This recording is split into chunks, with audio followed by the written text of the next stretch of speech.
What is going on, guys? Welcome back to my channel. My name is Ross. Now, this is a very important video for me. I think this was a very important video to make, and I was asked about this. This is something that I wanted to touch and talk about anyways. Your aura, and how can you develop that aura? Now, on my channel, guys, thus far, I've been posting about, the body a lot, certain spiritual things. Now, everything you have to understand, everything is one and everything combines, right? Everything is a domino effect. It's all a domino effect. You combine multiple things and then you reach an end result that just to the average eye won't make any sense, right? Now, your aura is a combination of all these things. So people tend to talk about how to build the aura, but few will talk about how to maintain and protect the aura. And to me, on my journey, that's been the most important, and really, that's been the most important thing. Semen retention will naturally build your aura. Yes, you're coming from a state of complete no energy. You're depleted all the time. Now you started retaining your life essence, right? Your semen, you've been retaining your semen, your life essence, and now you're noticing that people are gravitating to you. Basically, the universe is gravitating to you, right? So everything is going your way. Now, the body, again, I talk about the body, does play a role in your aura. Someone who's unhealthy but practice semen retention is not going to get the same benefits as someone who is healthy and practices semen retention, right? I've had some comments of guys who say they don't see anything. 9 times out of 10, unless you're a complete outlier, there's something else going on if you're not noticing any benefits with semen retention, right? Something as simple as your magnetism and your aura and how people respond to your aura, you should notice that. Assuming you're a healthy man who's retaining, you should notice that benefit, right? Now, building your body, we have many pillars. We have the spiritual, we have the physical, we have the emotional. All three combined make up your aura. So your thoughts, what are your thoughts like? What are your emotions like? Now, how does that relate to your aura? Let's talk about the emotional. Your subconscious basically dictates your reality. I've said that before. Emotionally charged thoughts tend to be what actually manifests in your reality. If you have a lot of emotional conviction towards a thought, that means you have a lot of belief in it, right? Emotional conviction, it's very likely to manifest. That's why, for example, when people, wish, you might have an argument with someone and you deep down have wished them some sort of emotional, damage. You wish something very ill upon them, and you had a lot of emotional conviction as you were thinking that thought. That might actually happen to them, right? That's how powerful this stuff is, especially on semen retention. That's why you have to guard your thoughts. Now, no negativity, emotions, you've got to keep that in check. So there's the emotional aspect. Now, your physical, again, your body should be in shape. You should be a healthy man, right? A healthy man who's got his body in shape and is on semen retention is going to experience way different benefits. From a magnetism and aura standpoint, he's going to experience something completely different than a man who does not respect his body. And when I mean respect his body, he's not keeping his human vessel in shape. We are spiritual beings having a human experience, so it is important to also cater to the physical, right? So there's a physical. Now the spiritual. I'm going to tell you guys something that's very controversial, okay? But hear me out. Semen retention. Okay, you guys know semen retention is important when it comes to spiritual development. So you have to retain, okay? That's the basis. You have to retain your life force.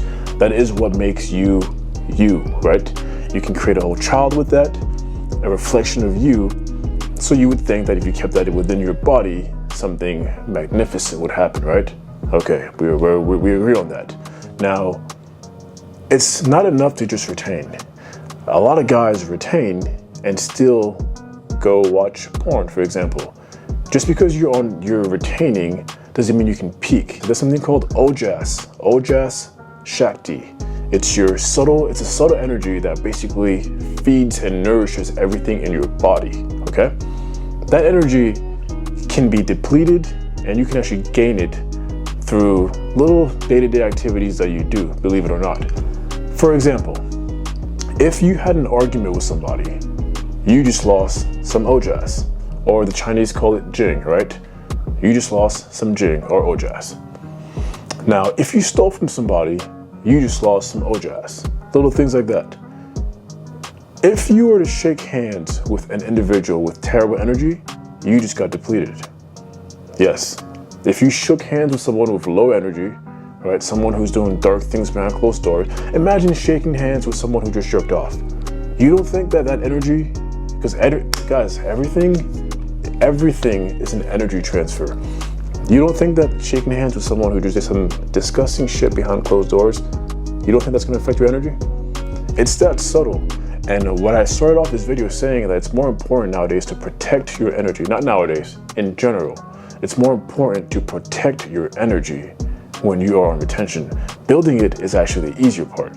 Protecting it, because we're at a world now. The world is no longer bright. Okay, this world is very dark, and every corner, everywhere you look, you're going to have something, someone, right, somewhere trying to, take a chip out of your energy, just trying to bring you down. And a lot of it's unconscious. They don't know they're doing it. So me personally, I don't shake hands with everybody. I'm keeping it honest with you guys. I don't shake hands with everybody. I'm the guy who you might see giving fist bumps. And I learned this from a very wealthy associate of mine, and it changed my perception. He even told me to stop giving money to the homeless, right? And I had to really understand what he meant by that. Money is karmic, for example. Money is karmic. And just me giving money to a homeless, someone who has a karma that karma is a debt that needs to be paid. And interfering with someone's karma is a different story. Karma will get paid. And if it's through you, because you're interfering with someone else's karma, so be it. You're going to pay it. But that's for a whole different conversation. Now, in case of a homeless man, I'm interfering with his karma by giving him money. Not only that, I'm associating myself with very poor money energy, okay? This is subtle. So we talk about ojas and jing. Again, I don't wish the homeless man any negativity. That's never the case at all. But you got to be aware of all the different energy transfers going on. This will make you think about every single thing that you do. You know what I mean? Everything is energy, guys, so you have to be conscious of it. So it can get very crazy. Well, there's a clothing trend going on with like ripped clothing and things of that nature. Guys, that's something you want to avoid. What are you telling the universe when you're wearing ripped clothing, right? The energy, your auras are going to be the strongest when you're wearing ripped clothing. We can talk about colors. The colors you wear matter. Someone who's wearing red, okay, you're probably, to a certain extent, you can use red. Red has to do with the root chakra. So if you're someone who's really looking to, have sex with 100 women, maybe red might suit you. But again, there are consequences to everything. So me personally, I wear a lot of blue. Colors matter. Blue is a very tranquil color, right? I will not wear red. I do not have any red clothing in my closet. Maybe I have like a burgundy. It's the closest thing to red that I have. Every little thing matters when it comes to protecting your aura. This will make you pay attention to the things that you do and the things that you don't do, right? Someone's done arguing with someone, don't allow them to come in and, steal that positive energy from you after their argument, right? There's a transfer going on there. Avoiding things like that, you know what I mean? That's why it's important to be observant on this journey. You see someone doing something negative, don't entertain that person, you know what I mean? Now, there's one more thing I want to talk about. Guys, this is going to be part 1 of a part 2 video because, again, as you can tell, I can go on and on about this. There's one more thing that I want to show you guys.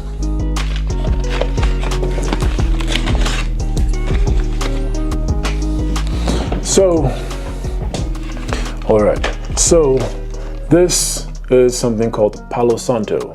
This comes from a tree called Palo Santo in South America, and they would use this tree to bring peace and balance into their lives. So, you guys have heard of sage and things of that nature. Well, I use this every single night. I take this stick and I burn it for about 20 seconds. Okay. Now you can use a lighter, you can use a torch. I use a torch. My torch is dying, but that's good enough. I burn it for 20 seconds, right? It's smoking. then I just let it sit. Now, what this does is this cleanses me, this cleanses my space. I do this to my entire house, but specifically you want to do this to the room that you sleep in every night. Because guys, we live in a world where there are entities everywhere. You never know what you've been attached to or what has been attached to you as you've been out and about. So it's important to guard your energy. And this is where this comes in. Now I'll have the link to this. I buy this on Amazon in my comment section, but I burn this every night and you should too. Whether it's, this, sage, you want to burn something. I can tolerate this more every night because sage is very overpowering. You guys smelled sage before. This actually smells good, right? It's a very sweet smelling wood. So that is what I use. Now, I'm going to cut this video short here. I think you guys got the message regarding the aura. When I say certain things here, I give examples, but I want you guys to be able to think as to how this can also apply in other different ways. You know what I mean? Your essence can get robbed in so many different ways. And whether it's through a screen, through a movie that you're not supposed to be watching, it happens everywhere, okay? So, guys, some of you guys are trying to quit porn, for example, but you're still peaking, you're getting drained, right? Doesn't matter if you're not having a wet dream, doesn't matter if you're not releasing, you're still getting depleted. So you might notice that your benefits are not as strong, right? They're not as potent. Now you're still always gonna have that baseline, magnetism. People are gonna, they can tell that you're holding your seed, but that crazy shit, right? That you meet some people who are just bright and glowing, that luster, that's OJAS, okay? And you want to prevent doing things that deplete you of it. And the things that tend to deplete you of it, like I've mentioned, are these smallest things that happen during your day-to-day. So keep that in mind. Guys, that's gonna be it for this video. I'm most likely gonna have a part 2 of this. I'm not saying necessarily the next video, but I will continue this topic soon. And that's going to be it for this topic today. If you have any questions or you want to make any comments, leave a comment down below in my comment section. Like my video, subscribe to my channel, and I will catch you guys in the next video.